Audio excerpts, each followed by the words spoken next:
Hello दोस्तों, board exam 2025 में अगर आप पेपर देने जा रहे हैं तो आपको एक साथ रिवाइज करने के लिए सूत्र बहुत ही ज़्यादा दिक्कत होता है। तो इसलिए मैं आप सभी को एक वीडियो लेकर के आ रहा हूँ। इस वीडियो में सभी सूत्रों को एक साथ रिवाइज कराने वाला हूँ। तो आइए मैं सबसे पहले वर्ग को देखता हूँ। स्क्वायर वर्ग वर्ग की चारों भुजाएं आपस में बराबर होती है। तो पहला सूत्र बनता है क्षेत्रफल। तो वर्ग का क्षेत्रफल क्या होता है? तो ये होता है आपका भुजा का स्क्वायर, मतलब ए का स्क्वायर। ठीक है। विकर्ण दूसरा क्वेश्चन होता है इसका। विकर्ण सूत्र होता है, तो इसका होता है रूट के अंदर टू गुणे भुजा,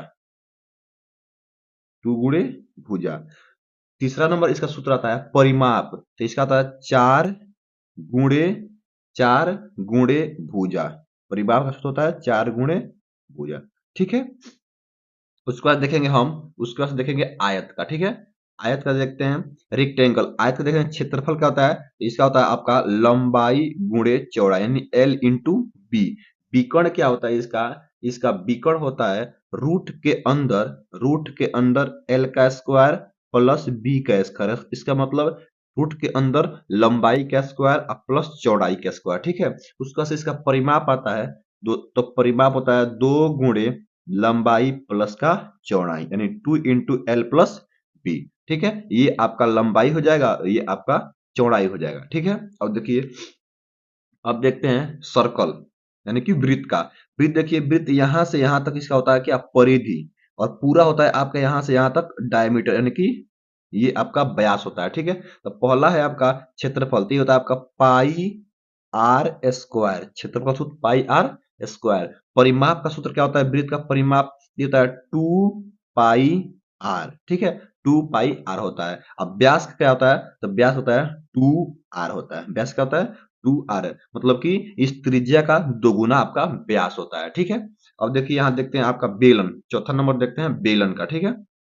बेलन का, ये देखिए बेलन का, ये आपका ऊंचाई है और ये यहां से यहां तक ये क्या है? त्रिज्या है। लंबवृत्तीय बेलन है। ठीक है। तो बेलन का आयतन का सूत्र क्या होता है? तो आयतन का होता है यहाँ पे आपका pi R, pi are square H होता है। ठीक है।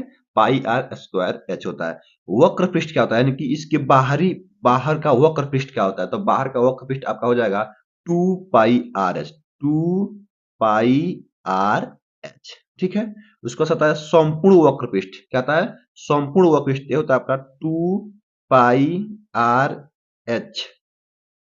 उसके बाद से यहाँ पे लेंगे 2 पाई आर एच प्लस का आर, आपका ये होता है। ठीक है। उसके बाद से आधार का परिधि, यही आपका आधार है। तो आधार का परिधि क्या है? वृत्त के समान है। तो ये वृत्त का परिधि के बराबर हो जाएगा। तो क्या हो जाएगा? 2 पाई आर। तो क्या हो जाएगा? 2 पाई आर हो जाएगा आपका। ठीक है। उसके पूछा है कि आधार का क्षेत्रफल, यही आपका आधार है। तो आधार का क्षेत्रफल वृत्त की तरह हो रहा है, तो वृत्त का भी पढ़े ना। तो आधार का क्षेत्रफल वृत्त के क्षेत्रफल के बराबर होगा। तो आपको हो जाएगा यहाँ पे पाई आर स्क्वायर। ठीक है। Pi are square. उसके बाद से इधर आइए, देखते हैं शंकु।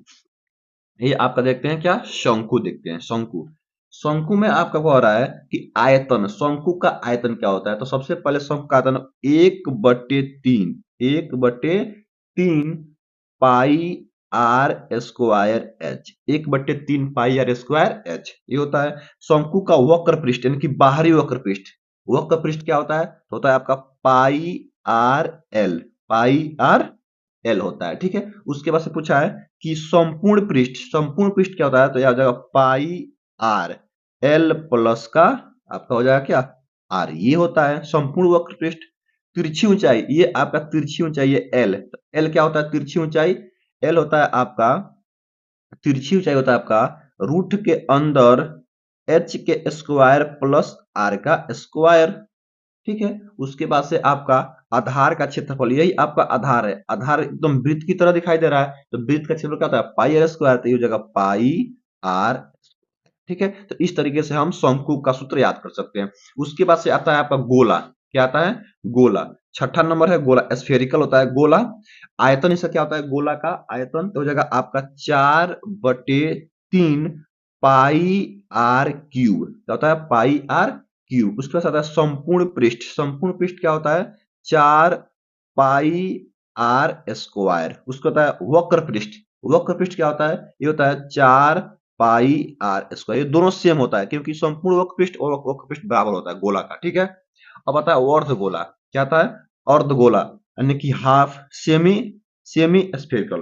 तो आपका हो जाएगा यहाँ पे आयतन, तो आयतन उसका आधा हो जाएगा, आधा हो जाएगा तो हो जाएगा 2/3 पाई आर क्यूब, ठीक है। उसका संपूर्ण वक्र पृष्ठ क्या जाएगा, तो हो जाएगा आपका 3 पाई आर स्क्वायर, और वक्र पृष्ठ क्या हो जाएगा, ये आपका हो जाएगा वक्र पृष्ठ 2 पाई आर स्क्वायर।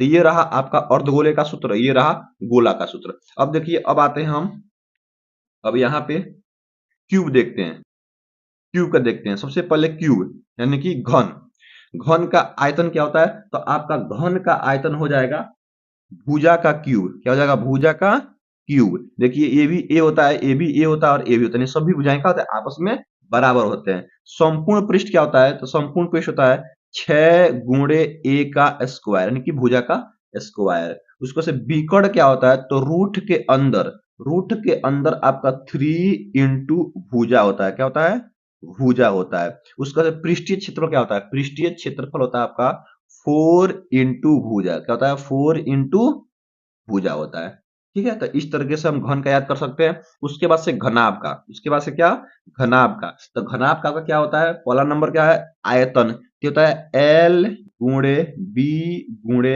एच, यानी कि लंबाई गुणे चौड़ाई गुणे ऊंचाई, इसका आयतन निकालते हैं। उसके बाद से इसका संपूर्ण पृष्ठ होता है 2 गुणे l b plus b h plus l h, कैसे लंबाई गुणे चौड़ाई, चौड़ाई गुणे ऊंचाई, लंबाई गुणे ऊंचाई, ठीक है। तो ये आपका क्या होता है संपूर्ण पृष्ठ होता है। विकर्ण क्या होता है, विकर्ण, तो विकर्ण आपका होता है 2 गुणे एल प्लस बी ब्रैकेट बंद और एच होता है आपका, तो ये आपका विकर्ण होता है। और पृष्ठीय क्षेत्रफल क्या होता है, तो रूट के अंदर आपका होता है एल का स्क्वायर प्लस बी का स्क्वायर प्लस एच का स्क्वायर, ठीक है। तो इस तरीके से हम घनाभ का भी सूत्र याद कर सकते हैं। तो आई होप, मैं आशा करता हूँ कि आप सबको वीडियो बहुत ही अच्छा लगा है। वीडियो अच्छा लगा तो वीडियो को लाइक कर दें और चैनल को सब्सक्राइब करना बिल्कुल ना भूलें।